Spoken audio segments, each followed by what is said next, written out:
Good night. We begin the press conference for Caleb Porter. This is the head coach for New England Revolution team.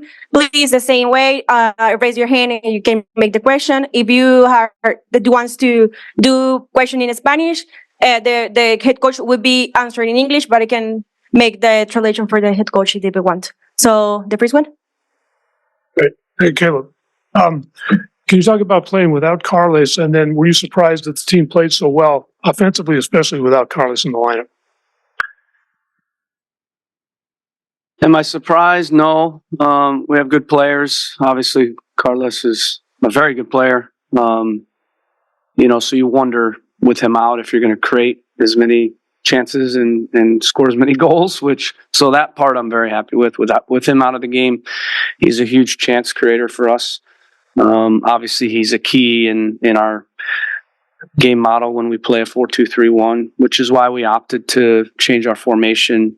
We had one day to prep, and we thought the 4-3-3 would work well in this game without Carlos. I thought it gave us really good tempo in possession. I thought our speed of play was excellent. Our spacing and kind of rotation was really good, and I was really pleased that we were able to get a clean sheet and score 4 goals.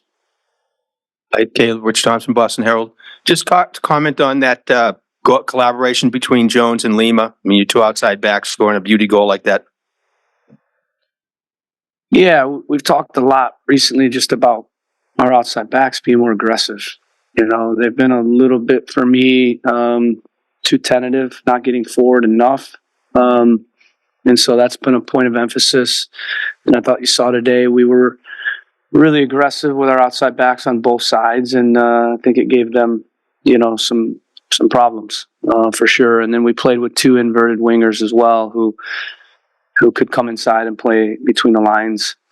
And then that midfield 3, I thought did a really good job in the build-up of creating advantages so that we could move the ball up the field. But we beat a very good team today.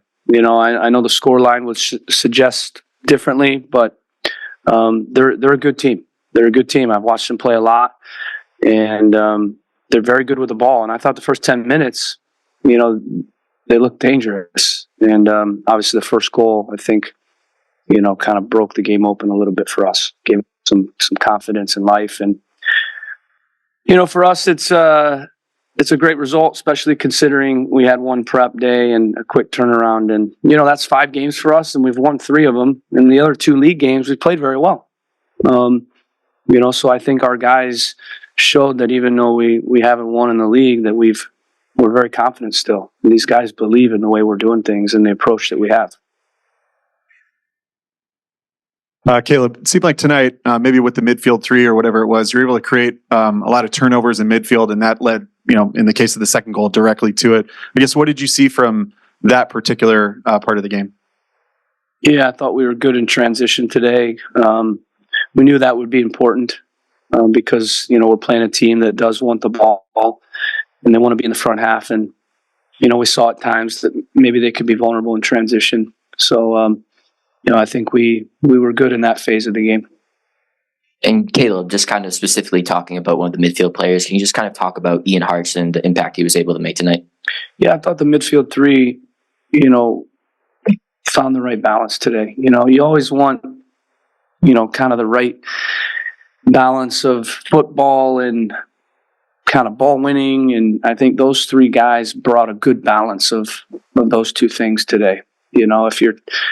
If you're too technical, tactical, then you don't have enough ball winning. And I think if you have too much ball winning and not enough technical, tactical, then you don't keep the ball. And I thought we were very good both sides of the ball through there with those 3 guys. Coach, this is Will from La Teja, Costa Rica, where the first 10 minutes were kind of aggressive from La Liga. What was the change that you as a team, or you feel that what did you change to turn the game over? And my second question will be, what are your expectations on going back to Costa Rica? Yeah, they're a good team, and they space you out, and they run some interesting rotations And we saw a few of them on film, so we were ready for them, but then they ran a different one early in the game, and it just took us about 15 minutes to adjust to it. And once we sorted out how to continue to press them, then I thought from there, and even after halftime, when you can, move some magnets and, draw up some more X's and O's a little bit, you hopefully can adjust to some of the things you've seen in the first half. So we were able to, during the game, kind of look at what they're doing and adjust on the fly, and then even more so at halftime. Marcelo Orion is meeting the ball. Tomas Chancalay, he's not playing his right position, but he's keep scoring. What is his performance? Can you tell me about him? Yeah, I thought he played very well today. Like you said, he's not a number 9, but he is a forward in terms of his mentality. He wants to score. He's never seen a shot he can't make. That's all he wants to do is score. Sometimes to a fault. There were times in the Toronto game where he should have, passed versus shot. But I love his goal scoring mentality, and he's now had a couple games up playing at the 9 because we don't have our starting number 9 in, and then Bobby Wood was out, obviously, last game. So that was a big part of why we didn't win the game versus Toronto, honestly. We did everything right in that game versus Toronto, but, we were kind of missing that guy in the box, to score. So I think he, with a little more time there, looked a little better in this game and had a great game.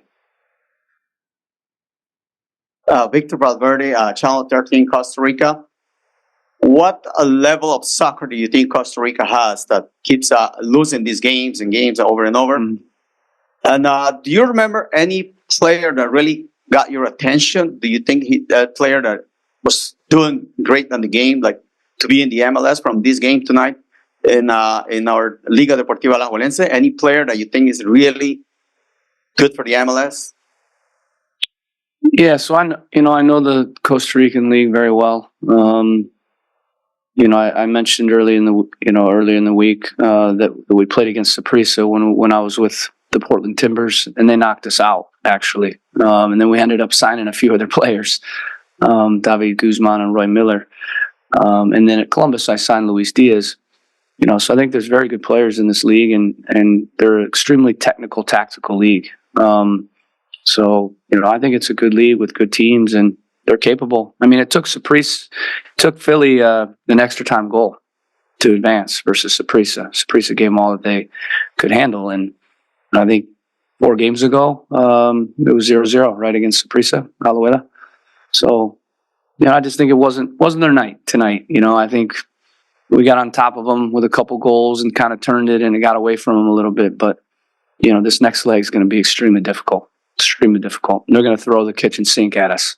They got, in some ways, nothing to lose, and they're just fans are going to be difficult. I know the environment there, but I have a lot of respect for the Costa Rican players and, the league as a whole. Certainly the national team has shown that with some of their, World Cup appearances. Thus finish the press conference for the head coach for the New England Revolution. Thank you so much, and good night for all. Thank you, guys. Take care. See you.